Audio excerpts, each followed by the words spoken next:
মানুষের মধ্যে যেন মনুষ্যত্ব বোধটা যেন জাগে। সবাই ভালো থাকুক, সবাই সুস্থ থাকুক, সুন্দর থাকুক। বরাবরের মতোই ভালো। ভিড় দেখে এমনিই বুঝতে পারছেন খুব ভালো যাচ্ছে।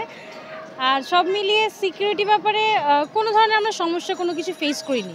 সবাই মিলে সুন্দরভাবেই সব কিছু আয়োজন বা উদযাপন করতে পারে। মায়ের কাছে চাওয়া বলতে একটা জিনিসই বলবো যে মানুষের মধ্যে যেন মনুষ্যত্ব বোধটা যেন জাগে, কারণ এই মনুষ্যত্ব বোধ কম হওয়ার জন্য আজকে দেশে বলেন বা পুরো পৃথিবীতে যা হচ্ছে এই মনুষ্যত্ব বোধ নাই বলেই সমস্যা।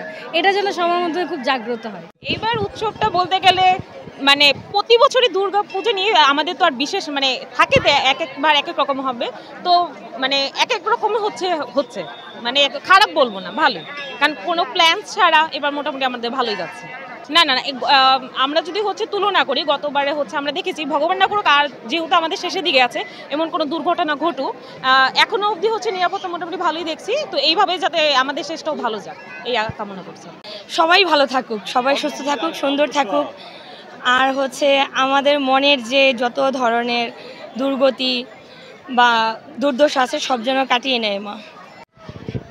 হ্যাঁ, আগামী 2 দিন মানে আর একদিন আছে আমাদের পূজা, বছরে আবার 365 দিনের অপেক্ষা। তো এ পর্যন্ত যে পুজোর দিনগুলো গেছে আমরা খুব ভালোভাবে উদযাপন করছি। ইভেন কালকে যে দিনটা আছে এটার জন্যই আমাদের লাস্টে একটা দিন, তো ওটার জন্য ভালো প্রত্যাশাই করতেছি।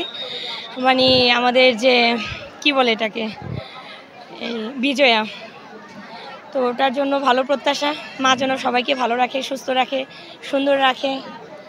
ভালো হয়েছে, এ পর্যন্ত কোনো প্রবলেম হয় নাই। আমরা প্রত্যেকটা দুর্গা মণ্ডপে গেছি, হয়তো সবটাতে যাওয়া হয়নি, সো যে কয়েকটাতে গিয়েছি ভালো আমরা পেয়েছি, ভালোই হয়েছে।